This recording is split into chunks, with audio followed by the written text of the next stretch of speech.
Hi friends, ഇന്നൊരു tasty റെസിപ്പിയാണ്. ഞങ്ങളുടെ നാട്ടിൽ വളരെയധികം കുറ്റപ്പെടുത്തൽ കേൾക്കുന്ന ഒരു കറിയാണിത്. എന്നാൽ കോട്ടയം സൈഡിലോട്ട് ഇത് ഭയങ്കര ഫേമസ് ആണ്. മടിച്ചുകൾ ഉണ്ടാക്കുന്ന കറി എന്നാണ് എല്ലാവരും പറയുന്നത് ഇതിനെ.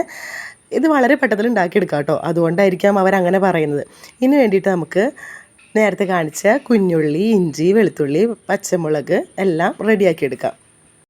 മൺചട്ടിയിൽ ഉണ്ടാക്കുന്ന കേട്ടോ ഏറ്റവും സൂപ്പർ. വെളിച്ചെണ്ണയിൽ തന്നെ ഉണ്ടാക്കണേ. വെളിച്ചെണ്ണയിൽ കടുക്, കുറച്ച് ഉലുവ, വളരെ കുറച്ച് ചേർക്കാം കേട്ടോ, അല്ലെങ്കിൽ കറി കഴിക്കാനായിട്ട് സാധ്യതയുണ്ട്. അപ്പോൾ ഇത് പൊട്ടി വരുമ്പോൾ നമുക്കിതിനകത്തേക്ക് ചതച്ച് വെച്ചിട്ടുള്ള വെളുത്തുള്ളിയും ഇഞ്ചിയും ചേർത്ത് കൊടുക്കാം. അതിനുശേഷം നമുക്ക് നന്നായിട്ട് മിക്സ് ചെയ്തെടുക്കാം. ആ ഇഞ്ചിയുടെയും വെളുത്തുള്ളിയുടെയും എസൻസ് ആ എണ്ണയിലേക്ക് വന്നതിന് ശേഷം നമുക്ക് കുഞ്ഞുള്ളി ചേർത്ത് കൊടുക്കാം. കണ്ടോ, പച്ചമുളകും ചേർത്ത് കൊടുത്തിട്ടുണ്ട്, കുഞ്ഞുള്ളിയും ചേർത്ത് കൊടുത്തിട്ടുണ്ട്.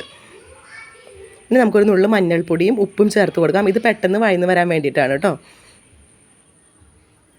അതിലേക്ക് നമുക്ക് 2 ടീസ്പൂൺ മല്ലിപ്പൊടി, മുളക് പൊടി എന്നിവ ചേർത്ത് കൊടുക്കുക. അരിഞ്ഞ് വെച്ചാണ് തക്കാളി ചേർത്ത് കൊടുക്കാം. നന്നായിട്ട് വഴറ്റിയെടുക്കാം. ഇതാണ് ഇതിൻ്റെ ഏറ്റവും പ്രധാനപ്പെട്ട ഭാഗം. നന്നായിട്ട് സ്പൂണ് വെച്ചിട്ട് നന്നായിട്ട് മിക്സ് ചെയ്ത് കൊടുക്കണം കേട്ടോ. നന്നായിട്ട് ആ മസാല നന്നായിട്ട് മിക്സായിട്ട് വരണം. കണ്ടോ, ഇതിനകത്തേക്ക് നമ്മൾ തിളപ്പിച്ച് വെച്ചിട്ടുള്ള പുളിവെള്ളം ചേർത്ത് കൊടുക്കുകയാണ്. കുടപ്പുളി നമുക്ക് കഴിക്കാൻ ഇഷ്ടമാണെങ്കിൽ അത് ചേർക്കാം, അല്ലെങ്കിൽ അതിൻ്റെ എസൻസ് ആ വെള്ളത്തിൽ തന്നെ ഉണ്ടാവും. കണ്ടോ, നല്ല റെഡ് കളറായിട്ട് വന്നിട്ടുണ്ട്. തിളച്ച് തുടങ്ങുമ്പോൾ നമുക്ക് അതിനകത്തേക്ക് മീൻ കഷ്ണങ്ങൾ ചേർത്ത് കൊടുക്കാം. അടിപൊളിയാണ്. എല്ലാവരും ഒരു പ്രാവശ്യം ഉണ്ടാക്കി നോക്കണം കേട്ടോ, സൂപ്പറാണ്.